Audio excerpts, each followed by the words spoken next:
বিসমিল্লাহির রহমানির রহিম।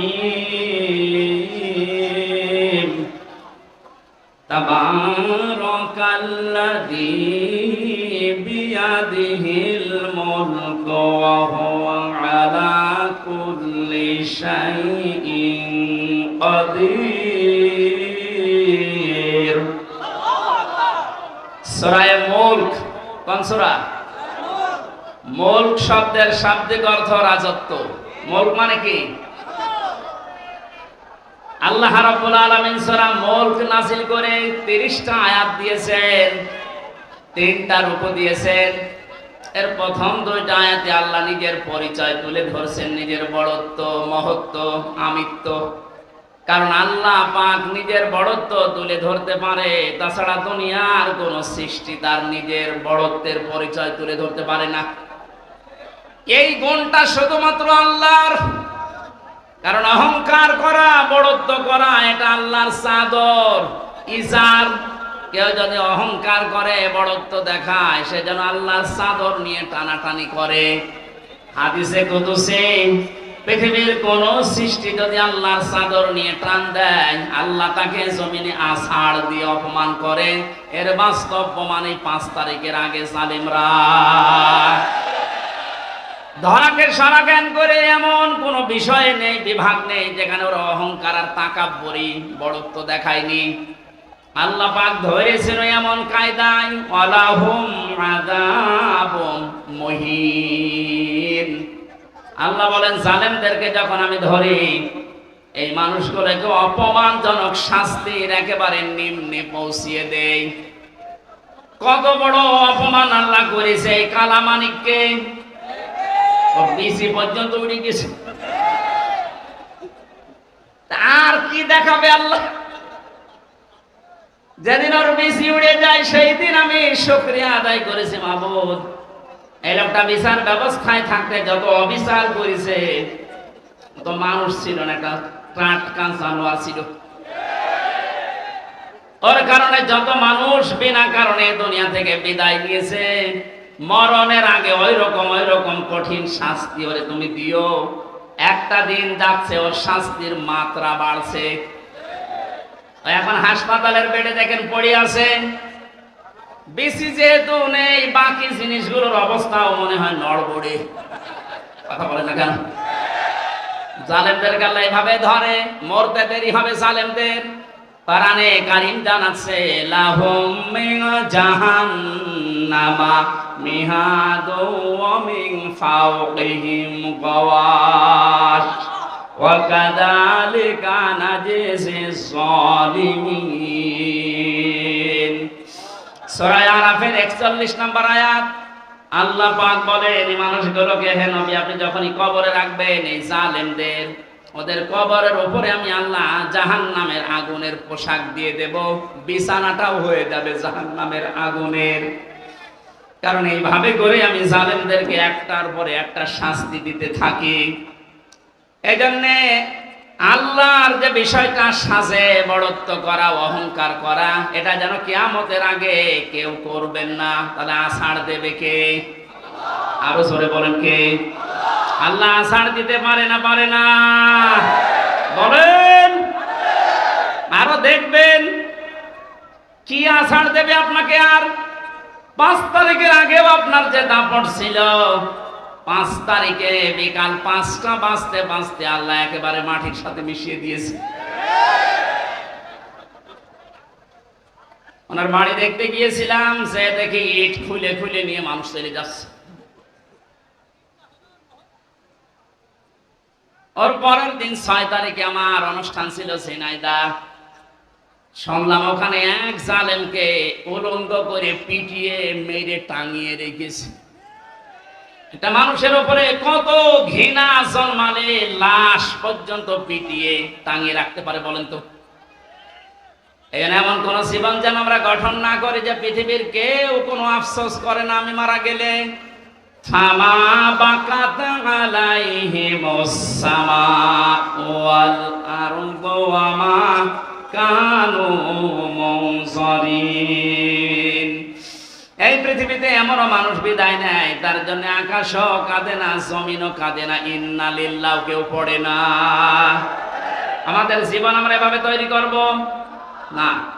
আল্লাহ এজন্য বড়ত্বের কথা দিয়ে আরম্ভ করলেন, তাবারাকাল্লাযী বিয়াদিহিল মুলক।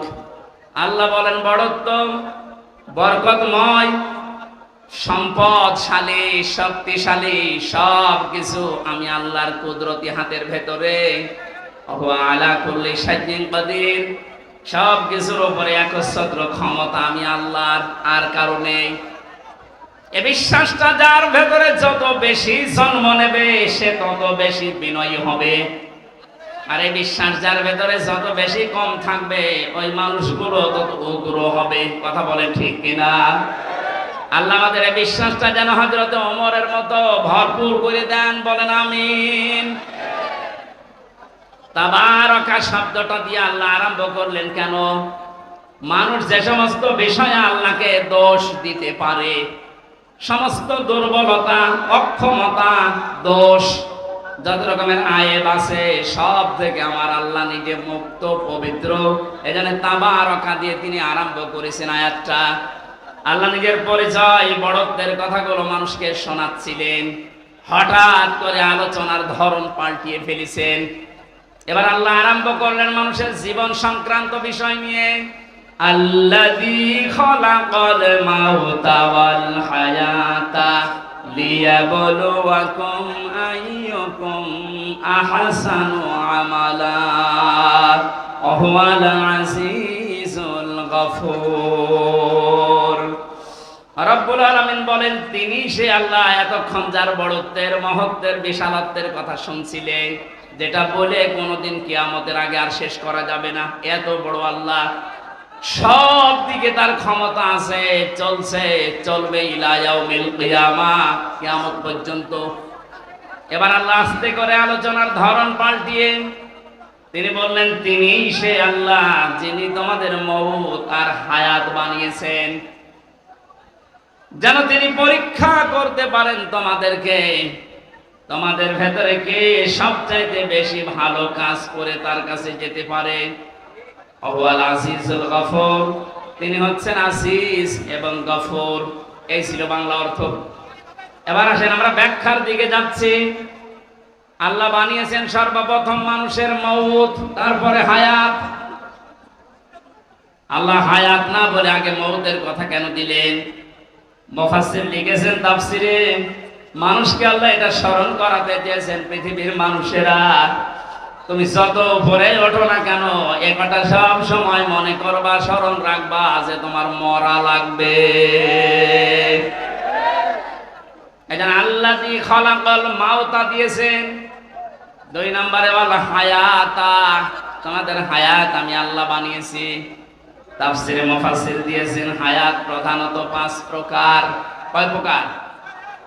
1 নম্বরে আমরা একটা হায়াতে ছিলাম, আলমে আরওয়ার হায়াতে, এই জগতে আমরা বসবাস করেছি। ওখান থেকে আল্লাহ আমাদেরকে পাঠিয়েছেন আলমে বুতুন, মায়ের পেটের জগতে। এরপরে আমাদেরকে এখানে দিয়েছেন আলমে দুনিয়া, এই পৃথিবীর জগতে। এরপরে আরেকটা জায়গায় নিয়ে যাবেন আলমে বারজাখ, কবরের জগতে।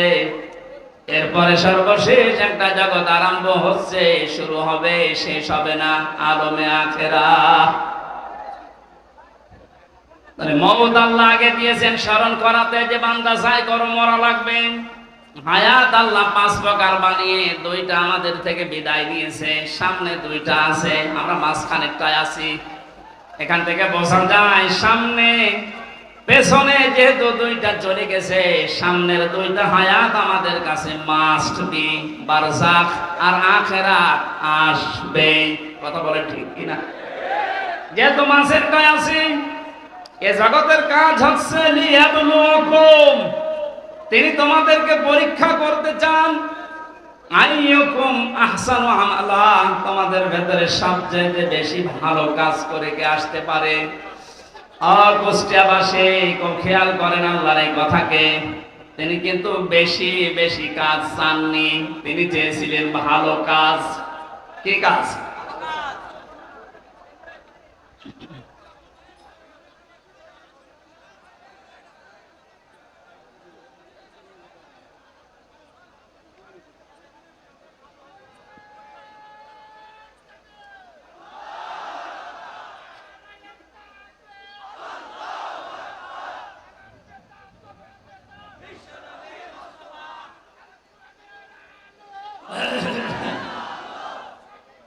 আলহামদুলিল্লাহ ভাই।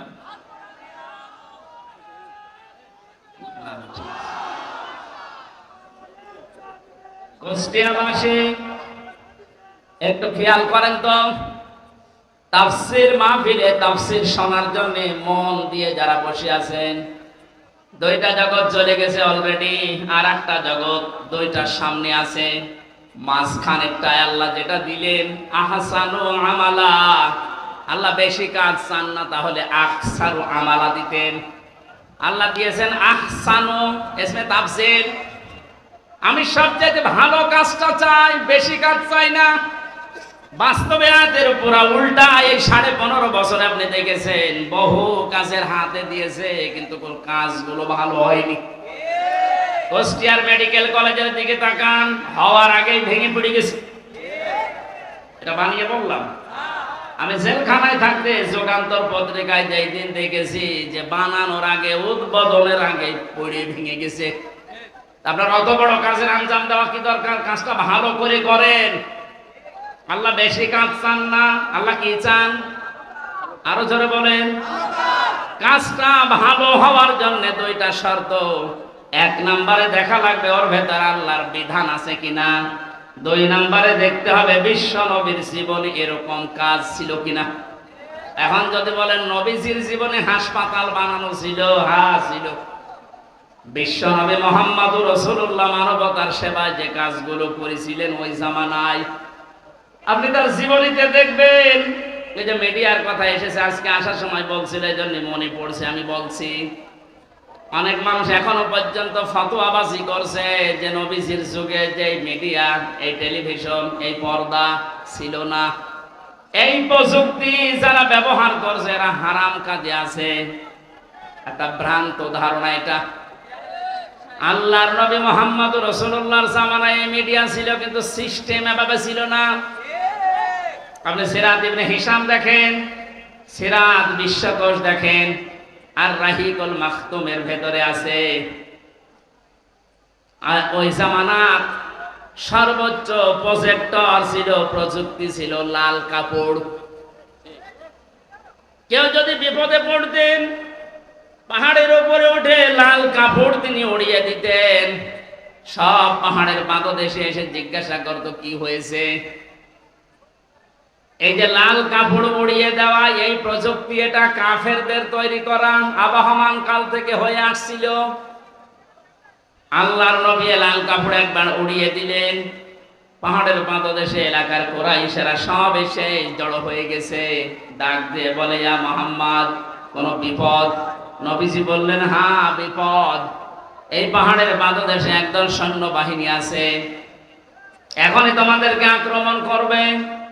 তোমরা যদি সতর্ক না হও। সবাই এক বাক্যে জবাব দিচ্ছে, বলেন আমরা সতর্ক আছি, কি করা লাগবে আমাদের? তিনি তখন বিষয়টা উল্টিয়ে বললেন, আল্লাহর বান্দা বান্দিরা, আমি দেখতে পাচ্ছি আল্লাহর গজবের ফেরেশতারা এই পাহাড়ের পাদদেশে অবস্থান নিচ্ছে। তোমরা যদি আল্লাহর একত্ববাদ স্বীকার করে কালেমার স্বীকৃতি না দাও, এই মুহূর্তে তারা তোমাদের আক্রমণ করবে। কেউ কোনো কথা বলে নাই।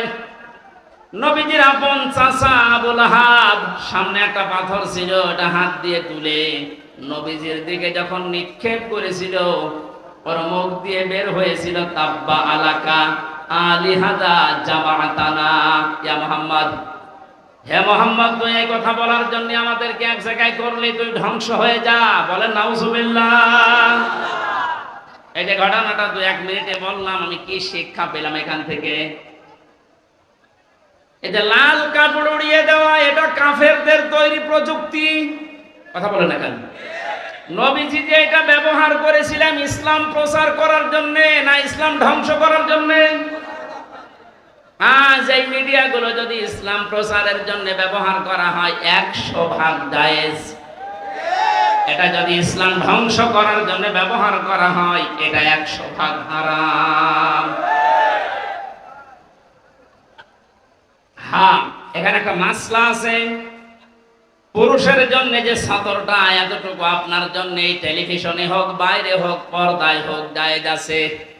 ইমাম আবু হানিফা রাহমাতুল্লাহ আলাইহির মত অনুযায়ী একটা পুরুষের মুখমণ্ডল, হাতের কবজি, পায়ের পাতা এতটুকু বাদ দিয়ে পুরা শরীর যদি ঢাকা রাখে, তাহলে একটা মহিলার সামনে আসলে আপনার গুনাহ নেই। আমি আবার বলছি মাসলাটা, একটা মেয়ে লোক যদি নিজের মুখমণ্ডল, হাতের কবজি, পায়ের পাতা খোলা রেখে চলাফেরা করে, দেখাশোনা করে, জায়েজ আছে, এর দিকে তাকানো জায়েজ আছে। কিন্তু যদি খাস পর্দা করতে, পা মোছা দিয়ে মুখ ঢেকে শুধু চোখ দুটো বের করে, এটা সর্বোত্তম। কিন্তু বাস্তবতায় যদিও কর্মজীবনে সে বাইরে যেতে চায়, হাতের কবজি, মুখমণ্ডল, পায়ের পাতা খোলা রেখে ও কাজ কারবার করতে পারবে। এটা যদি আপনি সামনে দেখুন যেমন জায়েজ আছে, এ পর্দায় দেখলেও সেরকম জায়েজ আছে। এবার আসেন পুরুষেরটা। আল্লাহর নবী জানিয়েছেন একটা পুরুষের সতর হচ্ছে মা নাভি থেকে শুরু করে হাঁটু পর্যন্ত, এটা যদি ঢাকা রাখে, বাকি শরীরে কাপড় চোপড় নেই, তার দিকে তাকানো জায়েজ আছে না নেই? 100% জায়েজ আছে, কারণ সতর ঢাকা আছে। আমরা যেটা নিয়ে এসেছিলাম, এই যে আহসানু আমালা, এই শব্দটার ব্যাখ্যা করতে গিয়ে আমি পেয়েছি আল্লাহ যেহেতু বেশি বেশি কাজ চাননি, কোরআনে ভালো কাজ চেয়েছেন, এখান থেকে একটা মাসলা আমি বের করেছি।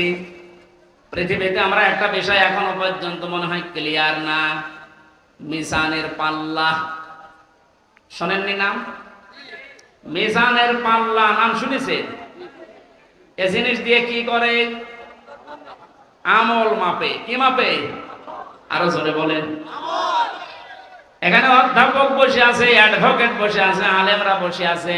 এই বিষয়টা ক্লিয়ার করব আজকে ইনশাআল্লাহ। কোরআনে কারিমে মাপার যন্ত্রের যে সমস্ত নাম আমরা পেয়েছি, ফাআম্মা মান সাকুলাত মাওয়াজিনুহু ফাহুয়া ফি ঈশাতির রাদিয়া ইলা আখিরি আয়াত। আল্লাহ পাক বলেন কোন মানুষের সেকাল, ওজন, এটা মাপ দেওয়া হবে যেটা দিয়ে, এটা যদি ভারী হয়, ওজন যদি বেশি হয়, তাকে সন্তোষজনক জীবন, তার মানে জান্নাতে তাকে পৌঁছিয়ে দেওয়া হবে। আমাদের দেশ, বিশেষ করে আমি বহু দেশ থেকে এই তথ্যটা পাওয়ার চেষ্টা চালিয়েছি। বাংলাদেশ, ভারত, পাকিস্তান, এই তিনটা দেশে একটু সমস্যাটা বেশি এই যে মাপটা নিয়ে। আমরা মনে করি কিয়ামতের ময়দানে আল্লাহ মিজানের পাল্লায় আমাদেরকে ওজন দেবেন। আমাদের ওজনটা দেবেন কি বলেন তো? আমল। বলেন না কেন? আরো জোরে বলেন, আর একবার বলেন। আমল। আমল এটা আরবি শব্দ, বাংলা কাজ। আমল মানে কি? এ পর্যন্ত বুঝেছেন কিনা বলেন? আমল মানে কি? আরো জোরে বলেন। এবার আমার প্রশ্ন অধ্যাপক সাহেবের কাছে, পৃথিবীর প্রতিটি জিনিস পরিমাপ করার জন্য আলাদা আলাদা যন্ত্র আছে। আমি যদি বলি স্যার এই স্টেজটা একটু মেপে দেন, এটা দাঁড়ি পাল্লায় তুলে দেবে। কি দিয়ে মাপবে? ফিতা দিয়ে। বলেন বলেন। যদি এখন বলি যে 1 কেজি চাল মেপে দেন, ওটা ফিতা দিয়ে মাপবে? কি দিয়ে? বলেন। এই যে এখানে পানি আছে, এই পানি যদি ওনারে মাপতে দেয়, উনি ফিতা দিয়ে মাপবে? এটার জন্য লিটার আছে, সিসি আছে। কথা বলেন না কেন? দুনিয়ায় যত জিনিস দেখবেন, প্রতিটি জিনিস পরিমাপ করার জন্য আলাদা আলাদা যন্ত্র আছে। আপনি যে এতক্ষণ বলছেন যে কিয়ামতে আল্লাহ মাপবে, আমল কি মাপবে?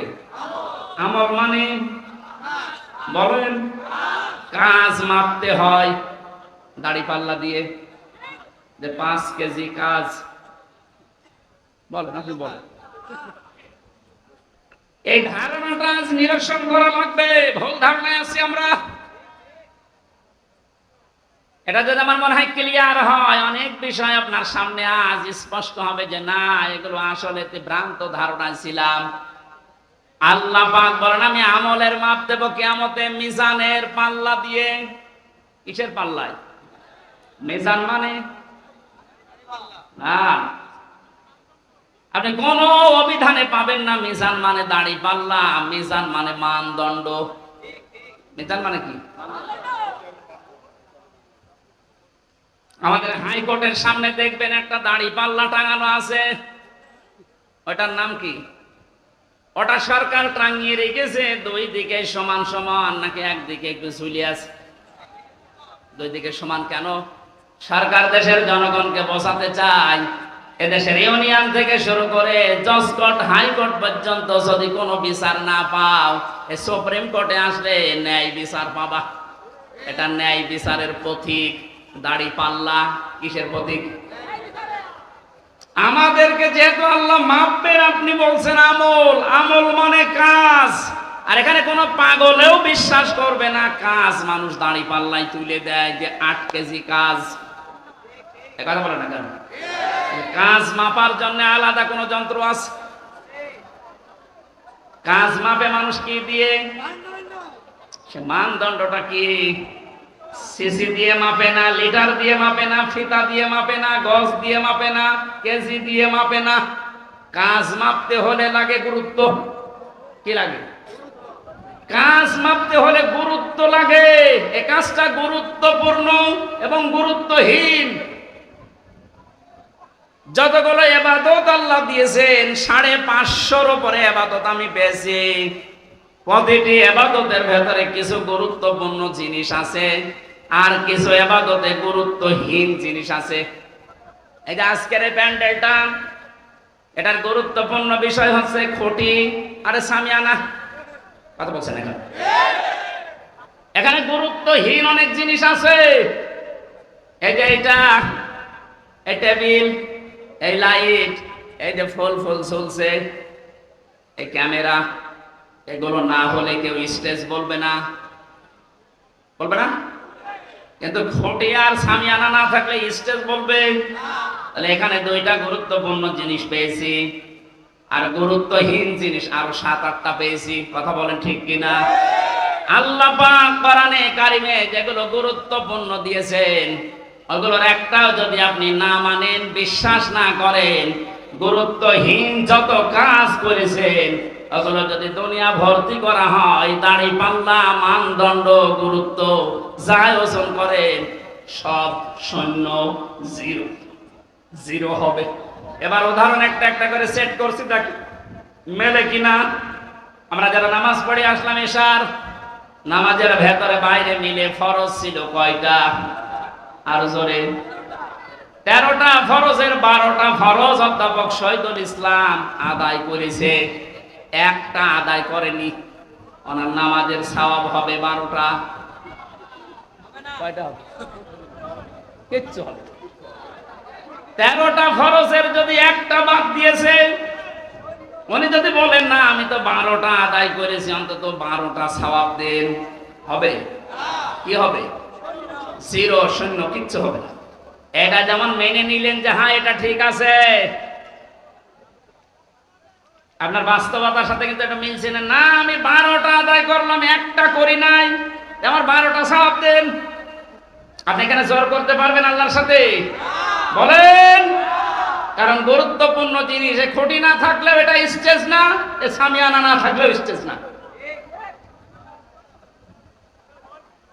হ্যাঁ, ওয়াসিব আছে, যেটা যদি কেউ ভুল করে 1টা 2টা, তাহলে তারা জরিমানা দেওয়া লাগে, সসেজদা দেওয়া লাগে, এটা দিলে আবার পূর্ণ হয়ে যায়। কিন্তু যেটা খুঁটি আর সামিয়ানা, এটা যদি আপনার জীবনে না থাকে, কেউ এটাকে স্টেজ বলবে না। কিন্তু সার কাপ না থাকলে স্টেজ বলবে না, এটা না থাকলে স্টেজ বলবে না। এক কথা বলছেন? এখান থেকে আপনি মাপেন। জীবনে গুরুত্বপূর্ণ কাজ আল্লাহ এই কোরআনে দিয়েছেন 500। একটা নামাজ, একটা রোজা, একটা হজ, একটা যাকাত, এভাবে 500টা আপনি একটা একটা করে কোরআন থেকে বের করেন। এর ভেতরে দেখবেন একটা আছে, এই পৃথিবীতে আল্লাহর দ্বীন কায়েম করা লাগবে। নামাজ পড়া যদি আপনার কাছে রাজনীতি মনে না হয়, রোজা রাখা যদি রাজনীতি মনে না হয়, দ্বীন কায়েমের কথা যারা বলে এটা রাজনীতি যদি মনে হয়, আপনার একটা খুঁটি বাদ চলে গেছে। আর আপনি এবার মাপ দেন তো দেখি, আপনি কয়টা সওয়াব পান? আপনি আমল মাপতে এসেছেন, ও মনে করেন মিজানের পাল্লা মানে দাড়ি পাল্লা, এদিকে 10 কেজি সওয়াব তুলে দেবো, এদিকে 8 কেজি গোনা তুলে দেবো, মাঝখান থেকে 2 কেজি বেশি। এক লোক শুনেছিল যে কোরবানির পশমে পশমে সওয়াব হয়, ওর সমর্থ ছিল না, গরু চুরি করে এনে কোরবানি দিবে। ইমাম সাহেব তাহাজ্জুদের নামাজ পড়তে উঠে দেখছে গরু নিয়ে যাচ্ছে, এই কোথায় পেলি? ও চুরি করে নিয়ে যাচ্ছে। কি হবে? কোরবানি দেব। কোরবানি দেবে তাও চুরি করে। বেশি চিল্লাবেন না, আপনার ফতোয়ায় আমি পালন করছি। গত সময় আপনি বললেন যে কোরবানি দিলে এরকম এরকম সওয়াব হয়, প্রতি পশমে পশমে নাকি। আমার তো উপায় নেই, সামর্থ্য নেই, করব কি? সওয়াব থেকে বঞ্চিত হতে পারবো না, চুরি করে নিয়ে আসলাম গরু। কালকে সকালে কোরবানি জবাই করব। চুরি করলে গুনাহ হয় আমিও জানি, এই যে কোরবানি দেব সওয়াব হবে, পশমে পশমে নাকি হবে। সওয়াব আর গুনাহ যদি কাটাকাটি হয়ে যায়, মাঝখানে গোশত খাবো পাও। বাংলাদেশে অনেক মানুষের চিন্তা চেতনা এখন এইরকম। 500টা ফরজ বিধান আমল, এর 499টা করে, আর একটা কথা শুনলে তখন জঙ্গি, জিহাদ, রাজাকার ওটা নামবে। উনি যদি 12টা ফরজ আদায় করে একটা আদায় না করে সওয়াব না হয়, জিরো হয়, শূন্য হয়, আপনার জীবনের আমল আল্লাহ যেদিন মাপ দেবে, গুরুত্বের ভিত্তিতে গুরুত্বপূর্ণ কাজ করেননি, গুরুত্বহীন কাজ করে ভরে রেখেছেন, আপনিও জিরো হবেন, শূন্য হবেন। আল্লাহ ভালো কাজ দেখতে চেয়েছেন, আর ভালো কাজে 500-র উপরে দুনিয়ায় আর নেই। এখন যদি 500 আয়াতের ব্যাখ্যা ভালো কাজগুলো একটা একটা করে করা হয়, আমি যতগুলো ভালো কাজ দুনিয়ায় কোরআন থেকে বের করতে পেরেছি, একটা বই আছে, আমি জেলখানার ভেতরে, এটিএম আজহারুল ইসলাম সাহেব আমাকে পাঠিয়েছিল যে হামজা এটা পড়ো, খুব গুরুত্বপূর্ণ তথ্যের ভেতরে আছে। সৌদি আরবের লেখক একজন, প্রোডাক্টিভ মুসলিম। এই বইটার ভেতরে ইংরেজিতে করা, আরবিতে করা ভার্সন দেওয়া আছে। পড়াটা পড়ে 3 বছরের ভেতরে 7-8 বার আমি শেষ করেছি। এখান থেকে যে তথ্যগুলো পেয়েছি তার অন্যতম এইটা, কোন মানুষ যদি ভালো কাজ করতে চায়, কোরআনের উপরে দুনিয়ায় কোনো ভালো কাজ, আরো জোরে বলেন, আমানা আমিলা বিহি উজিরা, যারা কোরআন দিয়ে কাজ করবে এদের কাজের পুরস্কার আল্লাহ নিজে দেবেন। জোরে বলেন আল্লাহু আকবার। নামাজ যেমন কোরআনে আছে, রোজা আছে, হজ আছে, যাকাত আছে, এই কোরআনে কারিমে আল্লাহর দিন কায়েমের কথাও আছে।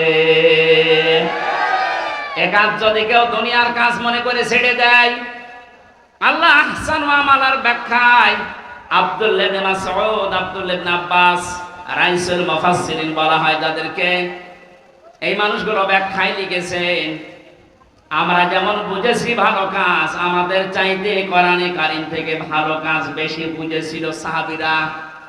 কথা বলেন না কেন? হযরতে মুআজ মুআজ্জের দিকে তাকিয়েছেন, মাত্র 11 বছর 13 বছর, তারা কিন্তু আহসানু আমালা বুঝেছিল যে ভালো কাজ কোনটা। আমরা মনে করি ভালো কাজ মানে জিকির করা, ভালো কাজ মানে দরবারে যাওয়া, ভালো কাজ মানে জুব্বা গায়ে দেওয়া, পাগড়ি মাথায় দেওয়া, দস্তরখানা বিছিয়ে খাবার খাওয়া, হ্যাঁ ভালো কাজ। কিন্তু সব চাইতে ভালো কাজ আল্লাহর কাছে কোনটা, এটা আমাদের চাইতে ভালো বুঝেছিল সাহাবীরা। এই বলেন না কেন? বলেন, আরেকবার বলেন। তাকান তাদের দিকে, কি বুঝেছিল তারা? এতটুকু বয়সে আল্লাহর দিন কায়েমের জন্য নিজের হাঁটুর উপরে, পায়ের গোড়মোড়ের উপরে ভর করে উষা হয়েছে, যেন আমি জিহাদের ময়দান থেকে বাদ না পড়ি। আল্লাহর দিন কায়েমের জন্য এত চেষ্টা চালিয়েছে যে এটাই ভালো কাজ। আর আমরা এখান থেকে যত পেছোতে পারি, ফাঁকি দিতে পারি, তত নিজেকে ধন্য মনে করছি।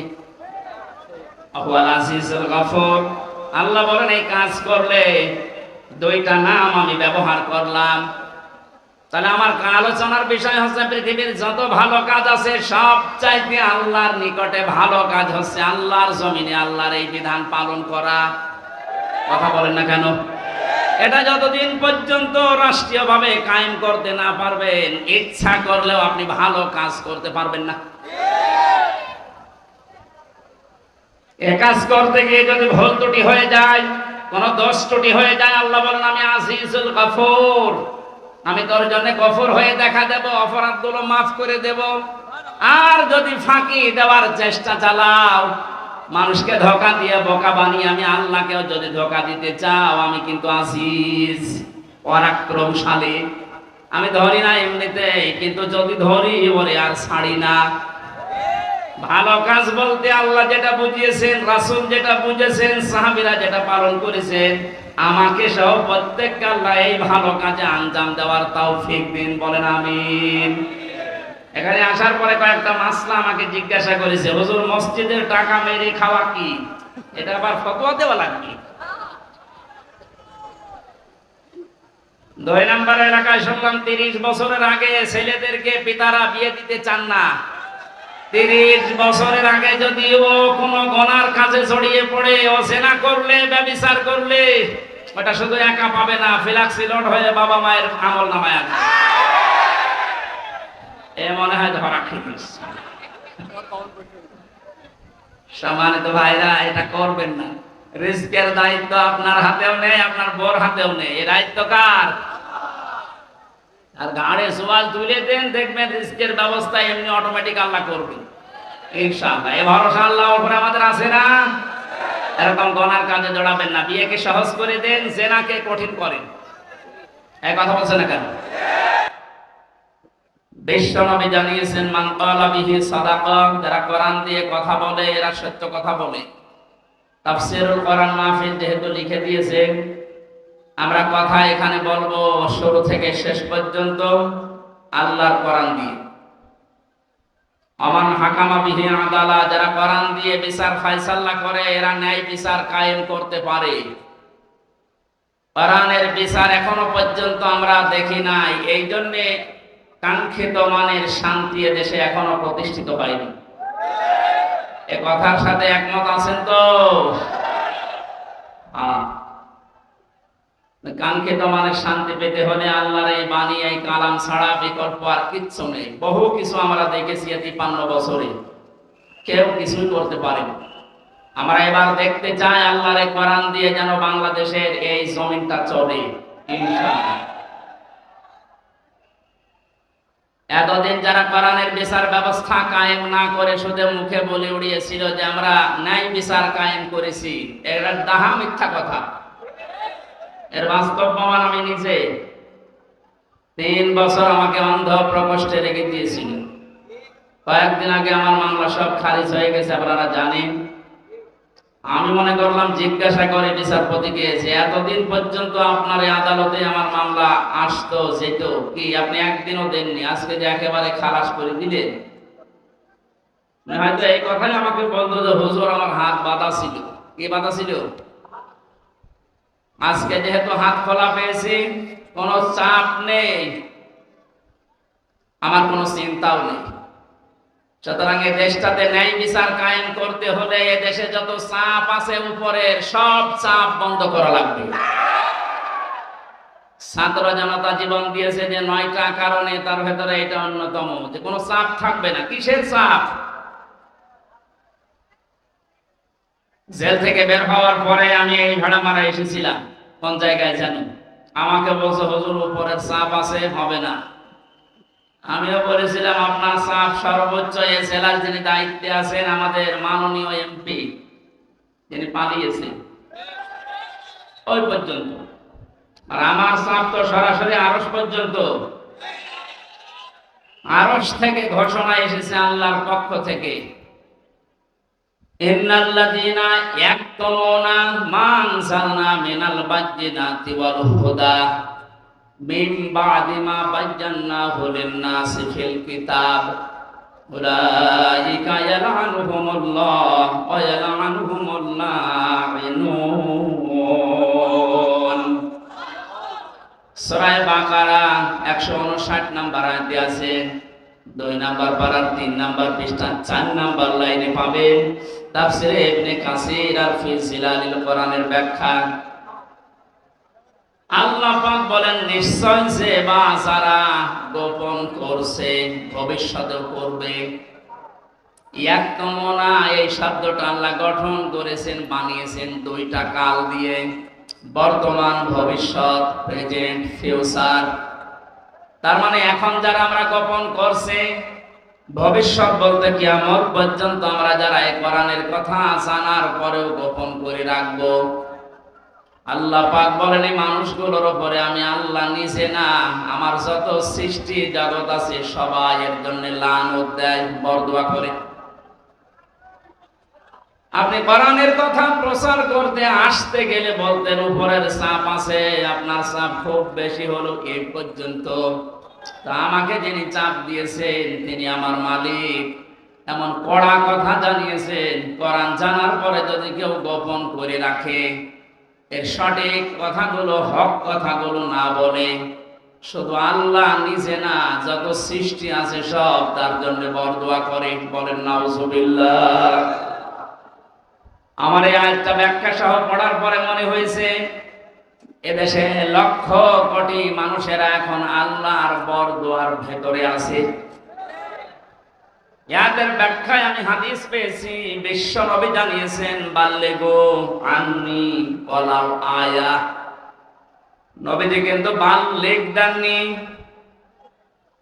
কুষ্টিয়াবাসী, এখানে আমার মনে হয় অনেক আলেম এসেছে, দুই পাশে বসে আছে, স্টেজে আছে। বাল্লিগু বহু বচন দিয়েছেন। বাল্লিগুর ভেতরে হামজা যেমন আছে, অধ্যাপক শহীদুল ইসলাম নেই, আসতে বলেন। আজকের আলম সাহেব নেই। পৃথিবীতে যে আল্লাহ বলে একজন আছে স্বীকার করে, সেই বাল্লিগুর ভেতরে শামিল। তোমরা প্রচার করো সবাই মিলে, আন্নি আমার পক্ষ হতে, ওয়ালাউ আয়া যদি একটা আয়াত তোমাদের জানা থাকে। প্রাণ প্রিয় কুষ্টিয়াবাসী, আপনাদেরকে আমি বাঁচাতে চাই। কোরআনের চোখ লাগিয়ে দেখতে পাচ্ছি এই হাদিসটা কিয়ামতে আমাদের বিরুদ্ধে যাবে। সবাই মিলে দায়িত্ব পালন করো, যে যতটুকু জানো, যতটুকু জানা আছে ওইটাও দুনিয়ায় জীবিত থাকতে পৌঁছিয়ে দাও। এই ঘোষণা কার? রাসূলের। কার? আল্লাহর আদেশ মানা যেমন ফরজ, রাসূলুল্লাহর আদেশ মানা কি? বলেন বলেন। নবীজির আদেশ মানাও ফরজ, কারণ তাকে আল্লাহ শারিআ বানিয়েছেন, শরীয়ত প্রণেতা। তিনি যদি হ্যাঁ বলতেন তামাম দুনিয়ার মানুষের জন্য এটা হালাল, যদি না বলতেন তামাম দুনিয়ার মানুষের জন্য এটা হারাম হয়ে যেত। এত বড় পাওয়ার দিয়েছিলেন আল্লাহ পাক নবীকে, পৃথিবী থেকে শুধু পা তুললে আসমানে চলে যেতেন। নবীজি একবার হাতের আঙ্গুলে ভাবে ইশারা দিয়েছিলেন, তার সম্মানে আল্লাহ আকাশের চাঁদ পর্যন্ত দুই টুকরা করে দিয়েছেন। বলেন আলহামদুলিল্লাহ। এত বড় পাওয়ার যে নবীকে দিলেন, তার কথা ছিল সবাই মিলে পৌঁছাবা, কেউ যেন বাকি থাকবা না। একটা আয়াত যদি তোমার জানা থাকে ওইটাও সীমিত থাকতে পৌঁছিয়ে দাও আমার উম্মতদের কাছে। বিদায় হজের ভাষণের সময় নবীজির সামনে মাত্র 1,14,000 কম বেশি এরকম সাহাবী ছিল। নবীজি জানিয়েছিলেন আজকে যারা উপস্থিত আছো, যে মানুষগুলো আমার সামনে নেই, কিয়ামত পর্যন্ত দুনিয়ায় যারা আসবে, আজকের এই 27টা পয়েন্টের কথাগুলো সব মানুষের কাছে পৌঁছিয়ে দেবে। সেই দায়িত্বের ভেতরে আমার যেমন, আপনি যতটুকু জানেন আপনারও ওই রকম। এটা ফরজ মনে করে যদি আজ আমরা সবাই এই দায়িত্বটা নামাজের মতো পালন করতাম, যে যতটুকু জানি আমি প্রচার করব, বাংলাদেশে কোরআনের অনুষ্ঠানে কেউ বাধা দেওয়ার সাহস পেত না। কে বাধা দিত তখন? সবার দায়িত্ব এইটা। হামজার হয়তো একটু আয়ত্ত বেশি আসে কোরআনে, এজন্য বেশি প্রচার করবে। আপনি কিছু না হলেও কিছু তো জানেন। আপনি যদি জানেন যে কুল হুয়াল্লাহু আহাদ, এইটাই প্রচার করা আপনার নামাজের মতো ফরজ। এ পর্যন্ত বোঝাতে পেরেছি? এক কথা বলেন না কেন? আজকে থেকে দায়িত্ব শুধু আলেমদের। বলেন, যে যতটুকু জানেন ওইটাই প্রচার করবেন, তাহলে এই দেশে কেউ আর কোরআন প্রচারে বাধা দেওয়ার সাহস দেখাবে না ইনশাআল্লাহ। আমরা আল্লাহ এবং তার সৃষ্টি জগতের বরদোয়া থেকে গজব থেকে, লানত থেকে বেঁচে থাকতে পারবো। পক্ষান্তরে অপর পৃষ্ঠায় আল্লাহ জানিয়েছেন, কোরআনে কারিমের জ্ঞান থাকার পরে যদি কোনো মানুষ দুনিয়ার কোনো স্বার্থ পেয়ে সিদ্ধির কারণে গোপন করে রাখে, আমান আসলামু মিম্মান কাতামা শাহাদাতান ইনদাহু মিনাল্লাহ ইলা আখিরি আয়াত। সূরা বাকারা প্রথম নাম্বার পারার 20 নাম্বার পৃষ্ঠার 13 নাম্বার লাইনের 140 নাম্বার আয়াতের প্রথম অংশে আছে। এটাই ইবনে কাসিরে পাবেন। আমি ব্যাখ্যা সহ বলতে গেলে অনেক সময় লাগবে, এই জন্য সামারাইজ করে করে শেষ করছি। আসলাম দিয়েছেন আল্লাহ, এটা সুপারলেটিভ ডিগ্রি বলা হয় ইংরেজিতে। এর চাইতে ভয়ঙ্কর শব্দ আর নেই আরবিতে। আল্লাহ বলেন, পৃথিবীর বড় জালেম দেখতে চাও? এই পৃথিবীতে সবচাইতে বড় জালেম আল্লাহর কাছে ওই লোকটা যার কাছে কোরআনের জ্ঞান থাকার পরেও দুনিয়ার কোনো স্বার্থ পেয়ে গোপন করে রাখে। আর আমার তো মনে হয় বাংলাদেশে এই চরিত্রের মানুষ বেশি। এ জেলায় নেই, এখানে হাত তোলেন তো।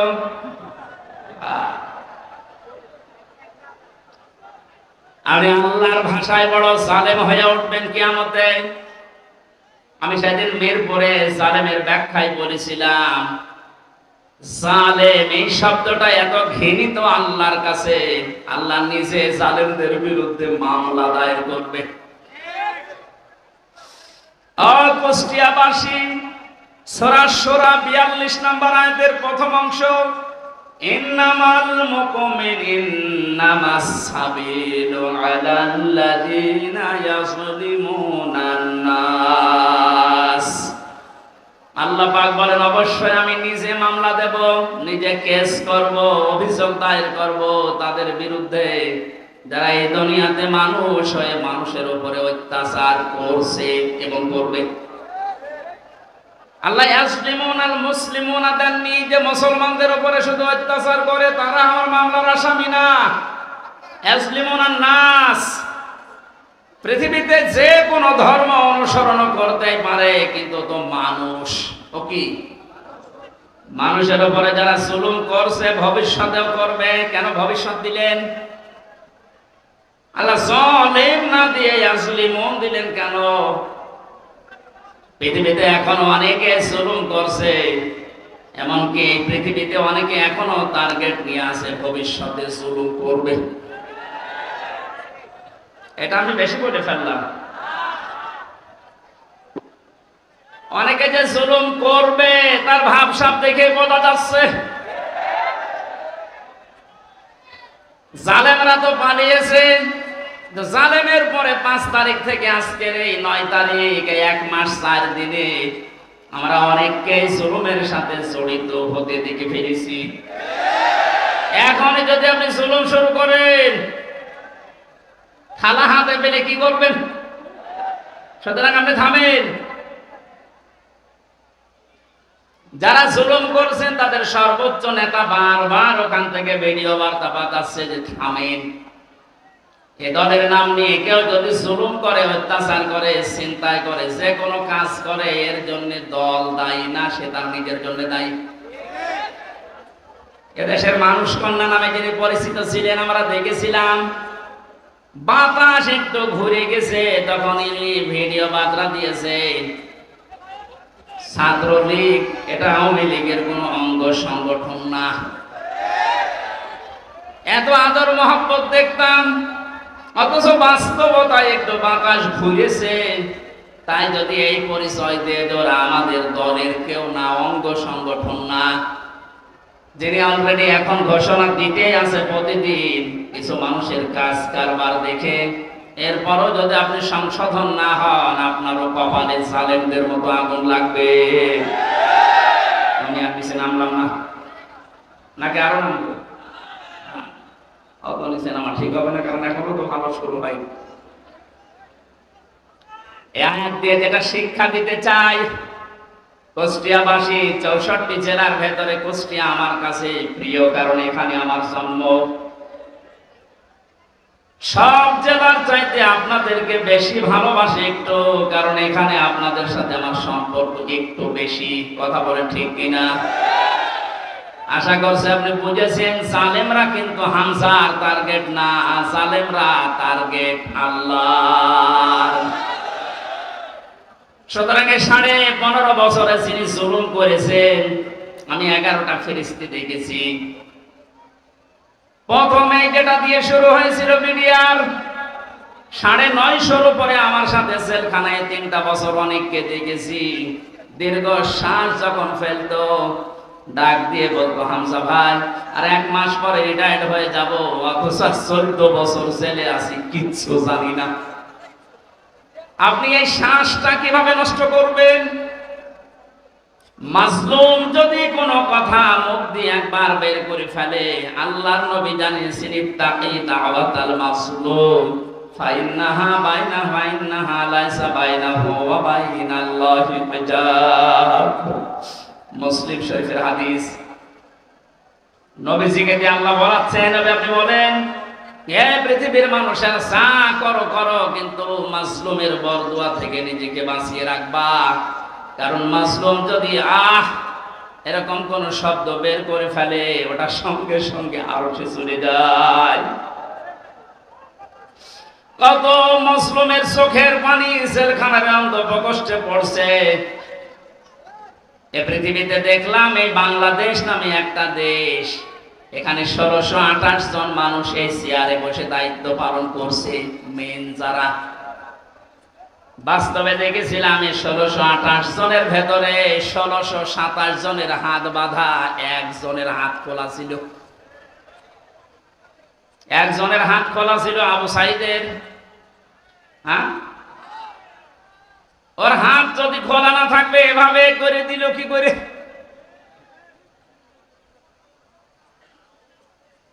হাইকোর্টের বিচারপতি পর্যন্ত যদি বলে যে না, হামজার মামলা, মামুনুল হকের মামলা হবে না, ওপরের নির্দেশ, তোর চেয়ারে বসে থাকার দরকার, তুই ভ্যান চালা।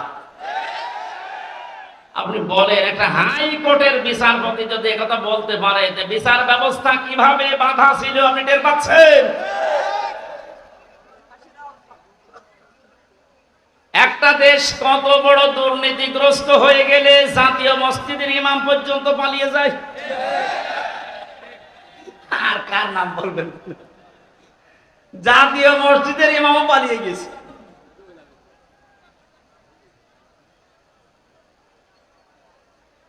কুষ্টিয়াবাসী, আমি আবার বলছি যে মানুষগুলো এই 1628 জন, এদের দোষর যারা, সব আল্লাহর মামলার আসামি। বাদী যত বড় হয় মামলা তত কঠিন হয়। আমার মামলায় সরাসরি যেহেতু রাষ্ট্রবাদী ছিল, এজন্য বহু চেষ্টা করার পরও কিছুই হয়নি। এই মামলাটা 31 বার উঠেছে, সিএমএম কোর্ট, জজ কোর্ট, হাইকোর্ট মিলে হবে না। অথচ এই মামলায় যদি সাজাও লাগিয়ে দেয়, 3 মাসের বেশি সাজা হয় না। 3টা বছরের ভেতরে এ কঠিন অবস্থায় ফেলে দিয়ে আপনি কি করলেন? বিচার ব্যবস্থাকে একেবারে ধ্বংস করা ফেলা হয়েছিল।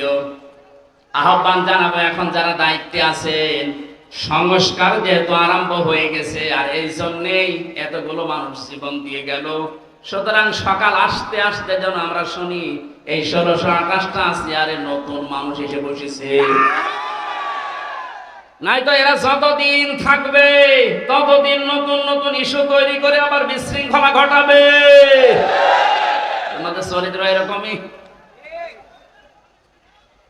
আপনি বাস্তবতা দেখেছেন, এরপরও অনেকে জালেমের পক্ষে সাফাই গাচ্ছে, স্ট্যাটাস দেয়, এখনো গোপনে ভিডিও বার্তা পাঠাচ্ছে। আপা আপনি পাল্টাবেন না, আপনি ঘাবড়ায়েন না, আমরা আছি। আপনি ঘাবড়ালে আমরা নরম হয়ে যায়। শয়তান তো দেখেনি, ওই ভিডিওতে যারা দেখলাম, আমার মনে হয় শয়তান যদি আমি দেখতাম তো ওই রকমই হইত। টাটকা নির্ভাতা শয়তান। তো জানা শোনার পরে জালেমের পক্ষে সাফাই গায়, জালেমকে সাহস দেয়। নবীজি জানিয়েছেন, তিরমিজি শরীফের হাদিস, কেউ যদি জেনে শুনে জালেমকে সাপোর্ট দেয়, তার পক্ষ নেয়, তাকে ভালোবাসে, সহযোগিতা করে, ও নবীর উম্মত থেকে বের হয়ে যায়। সুতরাং আপনি নবীর উম্মত থাকবেন না বের হয়ে যাবেন, এখন সিদ্ধান্ত নিন। যেহেতু জালেমদের প্রতি বরদোয়া, জালেমদের প্রতি মামলা কার? ছোটখাটো জালেম যারা আছেন এখনই তওবা করে ফিরে আসেন। আমার বংশ, আমার বাড়িতে এই যে এবি থানা, আগে সদর থানায় ছিল, এখন ইবি থানা, হালসা না আটাবিরা পিটা। বংশের 100 জনের 98 জন আওয়ামী লীগ করত। ওরা আমার মনে হয় যে শক্ত আওয়ামী লীগ। ওরা বঙ্গবন্ধুকে মনে করতো সেকেন্ড নবী। 5 তারিখের পরে বিকাল আসতে আসতে আমার কল দিয়ে বলছে, বাবাজি আমরা সব পাল্টিয়ে গেছি। পাল্টিয়ে গেছি মানে এখন আমরা সব জামাত ইসলামী করি। কিসের জামাত? আপনি যা করেছেন এই 15.5 বছর আগে ওটা শোধ হবে, এরপরে জামাত ইসলাম।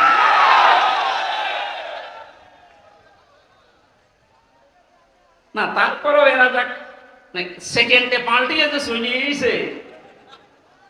এই জন্য যারা ছোটখাটো জালেম আছেন, হালকা পাতলা, আপনারা আশা করছি ফিরে আসবেন। নয়তো মৃত্যুর গড়গড়ানি শুরু হলে জালেমদের কিন্তু আর কালেমাও নসিব হবে না। বেঈমান হয়ে আবাদান চিরকালের জন্য জাহান্নামে থাকা লাগবে। কথা বলে ঠিক কিনা? অন্তত অন্য জেলায় যাই হোক, আমার এই জেলা জাহান্নামে যাবে, আর আমি সারা দেশে আমি ঘর ছেয়ে বেড়াই, আর আমার ঘরের ঘর নেই। না, এটা করা যাবে না। আমি আহ্বান জানাচ্ছি আপনাদের বিবেককে কাজে লাগাবেন।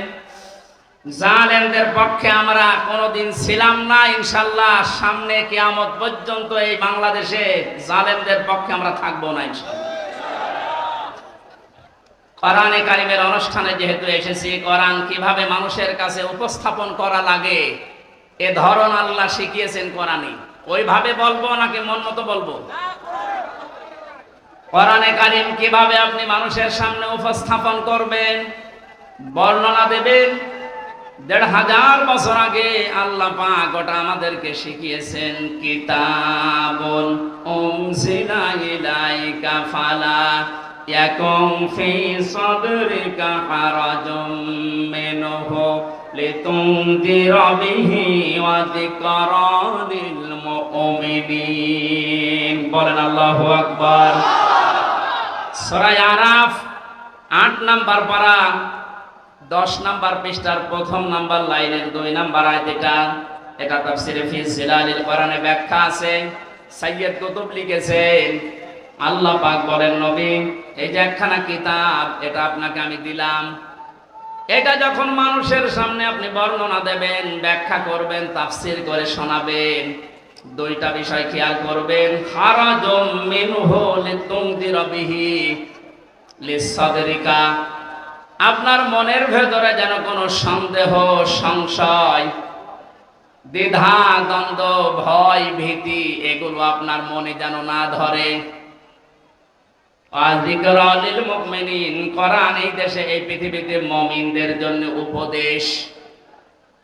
এর ভেতরে হারাজন শব্দের ব্যাখ্যাটা ইম্পর্টেন্ট। এদিকে তাক। হারাজনের ব্যাখ্যায় আমি 2টা অর্থ পেয়েছি। হে নবী, আপনি যখন কোরআনের কথা বলতে যাবেন, অনেক মানুষ আছে না বোঝার কারণে আপনার উপরে মন খারাপ করতে পারে। এরকম মানুষ নেই দেশে? কথা বুঝতেছেন? কোরআন যেভাবে আল্লাহ উপস্থাপন করেছেন, যেভাবে তিনি বর্ণনা দিয়েছেন, ওই ফোর্সে যদি বর্ণনা দেওয়া হয়, অনেক মানুষের সীমিত জ্ঞানের কারণে ওই বক্তব্য বুঝবে না। সেটা উল্টাপাল্টা ধারণা আপনার উপরে আসতে পারে যে হুজুর মনে হয় রাজনীতি করছে। এরকম ধারণা দেশে নেই। 2 নম্বরে, আবহমান কাল থেকে এমন এমন নিয়ম নীতি মানুষ ইবাদত মনে করে পালন করে আসছে, যেটা আসলে ইসলামে নেই, কোরআনে নেই, হাদিসে নেই, কিন্তু মানুষ ইসলাম মনে করে পালন করে আসে। আপনি কোরআনের ব্যাখ্যা দিলে ওইগুলো টিকবে না, তখন ওই মানুষগুলো আপনার প্রতি মন খারাপ করবে। এর বাস্তব প্রমাণ এই যে মাজার আছে না, কি সার মাজার জানো, সে যে সাই হোক, কোথায় পেয়েছেন এসব মাজার? কিছু মানুষের মাজারের প্রতি এত মহব্বত, আমার মনে হয় বিশ্ব নবীর উপরে এত মহব্বত নেই। কিয়ামতের ময়দানে দুই প্রকার মানুষকে আল্লাহ সব চাইতে বেশি অপমান করবেন। তার এক নম্বরে দুনিয়ায় যারা মাজারের খাদেম ছিল, আরে কুষ্টিয়াতে দুই জায়গায় খাদেম বেশি, গোলাপ শাহ, লালন শাহ। আর জায়গা পান না খেদমত করার? কথা বলে না কেন? মাজার কেন্দ্রিক যদি ইসলাম হতো, এই পৃথিবীতে সর্বোত্তম মাজার হচ্ছে মুহাম্মদ রাসূলুল্লাহটা। ওখানে তো কাউকে আমি কোনোদিন টাকা দিতে, মোমবাতি দিতে, আগরবাতি দিতে দেখি না। কোন কারণে আপনি এখানে এই সমস্ত কাজ কারবার করেন? লা তাত্তাখিদুল কুবুর মাসাজিদা, কবরকে সেজদার জায়গা বানিও না। অথচ লালনের মাজারে যে দেখেন এখনো অনেকে সেজদায় পড়ে আছে। এইটা আমি একদিন গিয়েছিলাম, কিভাবে শিরক চলছে।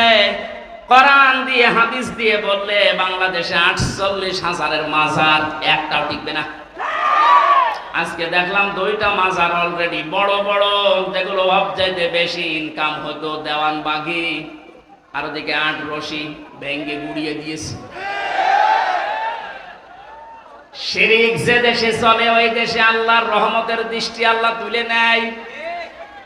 আমার তো মনে হচ্ছে যেভাবে দেশ থেকে এখন শিরক আস্তে আস্তে আরম্ভ হচ্ছে দূর হওয়া, আল্লাহর রহমত এই দেশটা আল্লাহ ভরে দেবে ইনশাআল্লাহ। কোন মৃত মানুষের প্রশংসা করা 3 দিনের উপরে জায়েজ নেই। ভালো করে শোনেন, আমি বানিয়ে বলছি। যত আপনজন হোক, মারা গেলে 3 দিনের পরে আপনি আর শোক পালন করতে পারবেন না। 3 দিন পরে শোক পালন করা জায়েজ নেই কারো কেউ মারা গেলে। হ্যাঁ, বিধবা মহিলা স্বামী মারা গেলে সর্বোচ্চ 3 মাস 10 দিন বিবাহ ছাড়া থাকতে পারবে। আপনার কি আত্মীয় হয় গোপালগঞ্জের ওই লোক? কবে মারা গেছে এতদিন পর্যন্ত আপনার শোকই যায় না।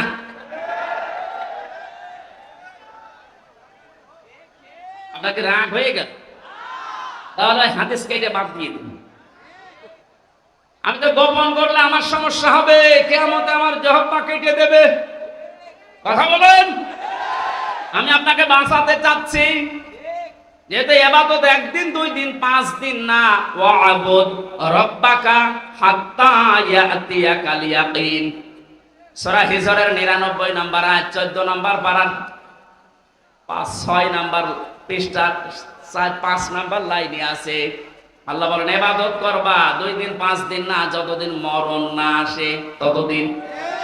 এটা যদি একটা ইবাদতের কথা বলছি, শোক পালন করা জায়েজ নেই 3 দিনের উপরে। এখানে ইমাম হোসাইন মারা যাওয়ার পরে আজও যারা শোক পালন ছাড়েন না, আপনি ইসলামে নেই। এটা একটা বেদাত। এক কথা বলেন না কেন? আপনার মহব্বত ইমাম হোসাইনের প্রতি এত বেশি যে হাই হোসেন করে পিঠের চামড়া তুলে ফেলছেন। তো ওনার তো আর একটা ভাই ছিল হাসান, উনি মারা গেছে বিষ খেয়ে। একটু বিষ খান তো দেখি। পুরাটা বাটপারি এটা।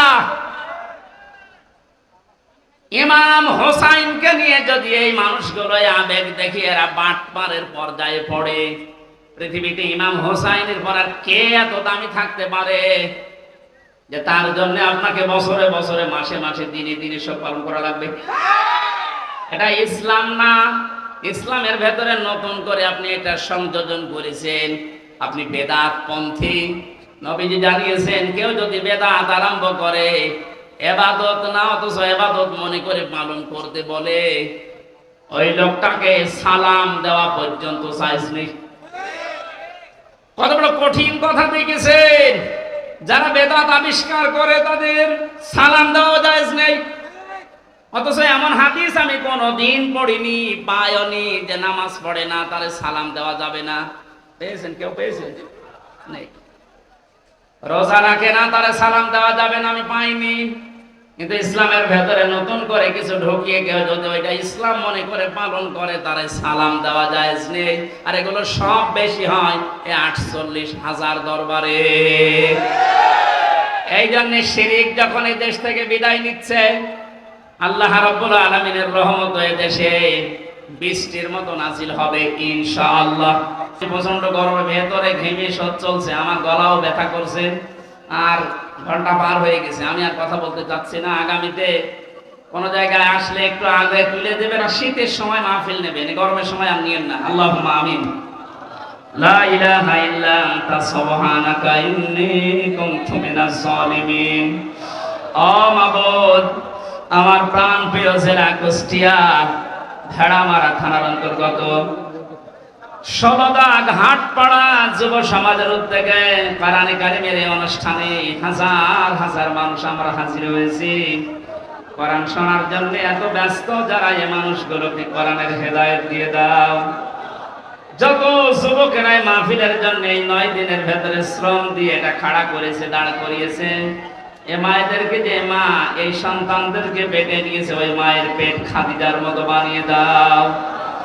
মা বোনদেরকে তুমি খাদিজার মতো জীবন দান করো, রোগ শোক থেকে তাদেরকে বাঁচাও।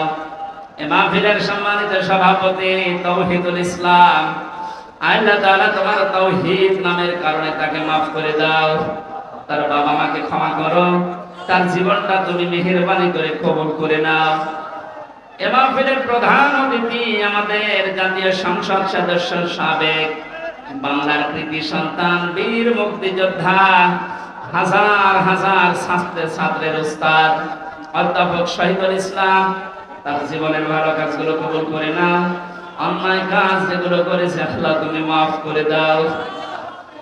আল্লাহ তাআলা এই আসনের মাননীয় জাতীয় সংসদ সদস্য সাবেক ছিলেন জনাব আব্দুল ওয়াহিদ, তার কবরটা তুমি জান্নাতুল ফেরদাউস বানিয়ে দাও। যত মানুষ এলাকায় মাটির নিচে আছে, যারা ঈমান নিয়ে আছে, মাফ করে দাও রব্বুল আলামিন। আমার প্রাণ প্রিয় জেলা কুষ্টিয়া, এখানে কোন জালেম জানোয়ার বসবাস করতে না পারে, আল্লাহ তুমি তাদেরকে দেখো। বাংলার জমিন থেকে যেভাবে তুমি জালেম বিতাড়িত করেছো, কিয়ামতের আগে কোন জালেম জানোয়ার চেয়ারে বসতে না পারে। আমাকে মুক্ত জীবনে যখন ফিরিয়ে দিয়েছো, আমার কণ্ঠটা তুমি ছেড়ে দাও, কোরআনের কথাগুলো সহজ সরল ভাষায় বলার তৌফিক আমাকে ভিক্ষা দাও। বারাকাল্লাহু লানা ওয়া লাকুম ফিল কোরআনিল আযীম। আহসানু আমালার ব্যাখ্যায় তুমি যেগুলো জানিয়েছো, সব চাইতে বড় ভালো কাজ তোমার দৃষ্টিতে তোমার দিন কায়েম করা, জীবনের শেষ দিন পর্যন্ত এই কাজে জড়িত থাকার তৌফিক দাও। বারাকাল্লাহু লানা ওয়া লাকুম ফিল কোরআনিল আযীম। এদেশটা দ্বিতীয়বার স্বাধীন করার জন্য যারা জীবন দিয়ে গেল, আল্লাহ এই ছাত্র ভাগের ছাত্রী বোনদেরকে তুমি শাহাদাতের মর্যাদা দিয়ে দাও। যারা অসুস্থ আছে এদেরকে শেফায়ে কামিলা আজেলা নসিব করো। সারা জীবন অপরাধ করে জীবনটা নষ্ট করে ফেলেছি, আমাদের অপরাধের দিকে তাকিও না, তোমার রহমতের দিকে। গফফার নামের খাতিরে আমাদের সবাইকে তুমি মাফ করে দাও। কখন কার কাছে আশ্রয় তুমি পাঠিয়ে দাও আমরা জানি না, মরণ আসার সঙ্গে সঙ্গে যেন বলতে পারি লা ইলাহা ইল্লাল্লাহু মুহাম্মাদুর রাসূলুল্লাহ।